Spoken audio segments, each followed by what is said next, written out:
ಯಾರಿಗಾದ್ರೂ ವೃಷಭ ರಾಶಿಯವರು ಗಂಡ ಹೆಂಡತಿ ನಿಮ್ಮಲ್ಲಿದ್ದರೆ ನೀವು ನೋಡ್ಕೊಳ್ಬೇಕು. ನಿಮ್ಮ ಗಂಡ ಆಗಲಿ ನಿಮ್ಮ ಹೆಂಡತಿ ಆಗಲಿ ತುಂಬ ಬೇಗನೆ ಅವರು ನಿಮ್ಮ ಹತ್ರ ಏನು ಹೇಳ್ಕೊಡೋದಾಗಲಿ ಅಥವಾ ಏನು ಮಾಡ್ತಾ ಇರಲ್ಲ. ಯಾಕಂದರೆ ಎಲ್ಲ ಒಳಗಡೆ ಇಟ್ಕೊಂಡಿರ್ತಾರೆ. ಅವ್ರಿಗೆ ಯಾರಾದರೂ ಸಮಸ್ಯೆಯನ್ನು ಮಾಡಿದ್ರಂದರೆ ನೋಡಿ ಲೈಫ್ ಲಾಂಗ್ ಮರೆಯೋದಿಲ್ಲ. ನೀವು ಒಂದು ತಿಳ್ಕೊಂಬಿಡಿ, ವೃಷಭ ರಾಶಿಯವ್ರಿಗೆ ಮೋಸ ಮಾಡೋದು, ಅವ್ರಿಗೇನಾದರೂ ಸಮಸ್ಯೆ ಮಾಡೋದು, ಅವ್ರಿಗೆ ತೊಂದರೆ ಮಾಡೋದು ಮಾಡಿದ್ರೆ ಅವ್ರು ಮೇಲ್ನೋಟಕ್ಕೆ ಹಂಗಿರ್ತಾರೆ, ಏನೋ ಮರ್ತಿರೋ ಥರ. 100% ಅವ್ರು ಮರೆಯಲ್ಲ.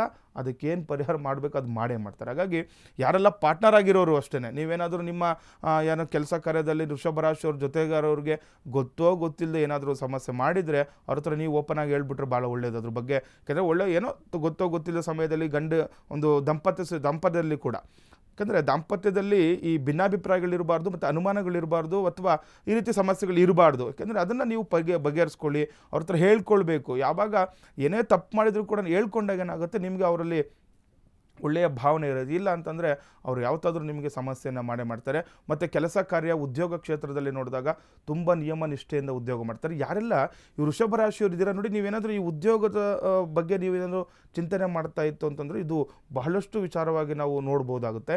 ಯಾಕಂದರೆ ಈ ಕೃಷಿಯಲ್ಲಿ ತುಂಬ ಚೆನ್ನಾಗಿ ನಿಮಗೆ ಒಲವಿರುವಂಥದ್ದು. ತುಂಬ ಜನ ನೋಡಿ ಬೇರೆ ಬೇರೆ ಕೆಲಸ ಮಾಡ್ತಿದ್ರು ಕೂಡ ಕೃಷಿಯಲ್ಲಿ ತುಂಬ ಚೆನ್ನಾಗಿರ್ತಾರೆ. ಅದ್ರ ಬಗ್ಗೆ ನಾಲೆಡ್ಜ್ ತುಂಬ ಚೆನ್ನಾಗಿರುತ್ತೆ. ಅದ್ರ ಜೊತೆ ಈ ಶುಕ್ರ ಅಧಿಪತಿ ಆಗಿರೋದ್ರಿಂದ ನಿಮಗೆ ಸಿನಿಮಾ ಕಲೆ ಕ್ಷೇತ್ರದಲ್ಲಿ ತುಂಬ ನಿಮಗೆ ಒಂದು ಏನಂತಾರೆ ಅದ್ರ ಬಗ್ಗೆ ಚಿಂತನೆ ಜಾಸ್ತಿ ಇರುವಂಥದ್ದು ಇರುತ್ತೆ ನಿಮಗೆ. ಈಗ ಯಾರಾದರೂ ನಿಮಗೆ ಸಿನಿಮಾ ಕ್ಷೇತ್ರದಲ್ಲಿ ಅಥವಾ ಈ ಮಾಧ್ಯಮ ಕ್ಷೇತ್ರದಲ್ಲಿ ಏನಾದರೂ ಮುಂದುವರಿಬೇಕು ಅಂತಂದರೆ ನಿಮಗೆ ಶುಕ್ರ ಅಧಿಪತಿ ಆಗಿರೋದ್ರಿಂದ ನಿಮಗೆ ಒಲವು ಹೆಚ್ಚಾಗಿರುತ್ತೆ.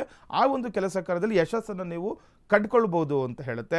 ಅದ್ರ ಜೊತೆ ಏನಾದರೂ ಏನಾಗುತ್ತೆ ಹೇಳುತ್ತೆ, ಈ ಒಂದು ವ್ಯವಹಾರಗಳು ಮಾಡ್ಕೊಳ್ಳುವಂಥದ್ದು ನೋಡಿ, ಒಬ್ರಿಗೊಬ್ರು ವ್ಯವಹಾರ ಮಾಡುವಂಥದ್ದು, ಇದರಲ್ಲೂ ಕೂಡ ನಿಮಗೆ ಮುಂದುವರಿಯೋದಕ್ಕೆ ಅನುಕೂಲಗಳಾಗುತ್ತೆ. ಮತ್ತು ಏನಾಗುತ್ತೆ, ಈ ಭೂಮಿ ವಿಚಾರ ಅಥವಾ ಕಟ್ಟಡ ನಿರ್ಮಾಣದ ವಿಚಾರಗಳಾಗ್ಬೋದು, ಇದರಲ್ಲಿ ಕೂಡ ತುಂಬ ಒಳ್ಳೆಯ ಅನುಕೂಲಗಳನ್ನ ಪಡ್ಕೊಳ್ಬೋದು ಅಥವಾ ಅದರಲ್ಲಿ ಯಶಸ್ಸನ್ನು ನೀವು ಪಡ್ಕೊಳ್ಬೋದು ಅಂತ ಹೇಳುತ್ತೆ. ಮತ್ತು ಯಾರೆಲ್ಲ ಈಗ ಆರ್ಟಿಸ್ಟ್ ಇರ್ತೀರಾ ಅಥವಾ ಏನು ಹೇಳ್ತಾರೆ ಒಂದು ಚಿತ್ರಕಲೆ ಮಾಡುವಂಥವ್ರು ಆಗ್ಬೋದು, ಇವ್ರಿಗೆ ತುಂಬ ಬೇಗನೆ ನಿಮಗೆ ಅದರಲ್ಲಿ ನಿಮಗೆ ಒಂದು ಒಲಿಯುತ್ತೆ, ಆ ಒಂದು ಕಲೆ ಒಲಿಯುತ್ತೆ ಬೇಗ ಅಂತಲೂ ಕೂಡ ಶುಕ್ರಾಧಿಪತಿ ಆಗಿರೋದ್ರಿಂದ ಕೂಡ ಒಂದು ವೃಷಭ ರಾಶಿಯವ್ರಿಗೆ ನೋಡ್ಬೋದು. ಈ ರೀತಿ ಕೆಲಸ ಕಾರ್ಯದಲ್ಲಿ ನೀವು ಅನುಕೂಲಗಳನ್ನು ಪಡ್ಕೊಳ್ಬೋದು. ಇನ್ನು ನಿಮಗೆ ದುರ್ಬಲತೆ ಅಂತಂದರೆ ಅದೇ ಈ ಕೋಪ ಮಾಡ್ಕೊಳ್ಳುವಂಥದ್ದು. ಕೋಪ ಬರೋದಿಲ್ಲ, ಬಂದರೆ ತುಂಬ ಕಷ್ಟ ಅಂತ ಹೇಳೋದು. ಮತ್ತು ಯಾರನ್ನಾದರೂ ಬೇಗ ನಂಬಿಡ್ತೀರ, ಅದು ನಿಮಗೆ ಸಮಸ್ಯೆಗಳು ತಂದುಕೊಡುತ್ತೆ. ಸ್ವಲ್ಪ ನೋಡ್ಕೊಳ್ಬೇಕು. ಯಾರೆಲ್ಲ ವೃಷಭ ರಾಶಿಯವರು ಇದ್ದೀರಾ, ನೀವು ಯಾರೊಟ್ಟಿಗೆ ಕೆಲಸ ಮಾಡ್ತಾ ಇದ್ದೀರಾ ಮತ್ತು ಯಾರನ್ನು ನೀವು ಫ್ರೆಂಡ್ಶಿಪ್ ಮಾಡ್ಕೊಳ್ಬೇಕು, ಇದನ್ನು ನೀವು ಮುಂಚೆನೇ ಯೋಚನೆ ಮಾಡಬೇಕು. ಯಾಕಂದರೆ ಅದಾದಮೇಲೆ ಏನಾಗುತ್ತೆ, ನಿಮಗೆ ನೀವೇ ಅದನ್ನು ಪಶ್ಚಾತ್ತಾಪ ಪಡ್ಕೊಳ್ತೀರಾ, ಅದನ್ನು ನೀವು ಹೇಳಲಿಕ್ಕೆ ಹೋಗೋದಿಲ್ಲ. ಈ ರೀತಿಯೆಲ್ಲ ಆಗೋದ್ರಿಂದ ವೃಷಭ ರಾಶಿಯವರು ಸ್ವಲ್ಪ ನೋಡಿ ಕೆಲವೊಂದು ವಿಚಾರಗಳನ್ನು ನೀವು ತಿಳ್ಕೊಳ್ಬೇಕು. ಯಾರೊಟ್ಟಿಗೆ ನಾವು ಸಂಬಂಧ ಬೆಳೆಸಬೇಕು. ಮದುವೆ ವಿಚಾರದಲ್ಲಿ ಕೂಡ ಮದುವೆ ಆದಮೇಲೆ ಸಮಸ್ಯೆಗಳು ನಿಮಗೆ ಕಟ್ಟಿಟ್ಟ ಬುತ್ತಿ ಅಂತ ಹೇಳ್ತಾರೆ. ಯಾಕಂದರೆ ಅದು ಜ್ಯೋತಿಷ ಶಾಸ್ತ್ರದಲ್ಲೇ ಬರುವಂಥದ್ದು. ಹಾಗಾಗಿ ನಿಮಗೆ ಮುಂದಿನ ಸಂಚಿಕೆಗಳು ಕೂಡ ನಾನು ನಿಮ್ಗೆ ತಿಳಿಸ್ಕೊಡ್ತೀನಿ, ಯಾವ ರೀತಿ ಮದುವೆ ವಿಚಾರದಲ್ಲಿ ಯಾವ ರೀತಿ ನಾವು ಪರಿಹಾರಗಳು ಮಾಡ್ಕೊಳ್ಬೇಕು, ಉದ್ಯೋಗದಲ್ಲಿ ಯಾವ ರೀತಿ ಪರಿಹಾರಗಳು ಮಾಡ್ಕೊಳ್ಬೇಕು ಎಲ್ಲವನ್ನು ಕೂಡ, ಮತ್ತು ಒಳ್ಳೆ ದಿಕ್ಕು ಯಾವುದು, ಯಾವ ಬಣ್ಣ ಬದಲಿಸಬೇಕು ಎಲ್ಲವನ್ನು ಕೂಡ ಮುಂದಿನ ಸಂಚಿಕೆಯಲ್ಲಿ ನಾನು ನಿಮಗೆ ತಿಳಿಸ್ಕೊಡ್ತೀನಿ. ಲೋಕ ಸಮಸ್ತ ಸುಖಿನೋ ಭವಂತು, ಸಮಸ್ತ ಸನ್ಮಂಗಳಾನಿ ಭವಂತು.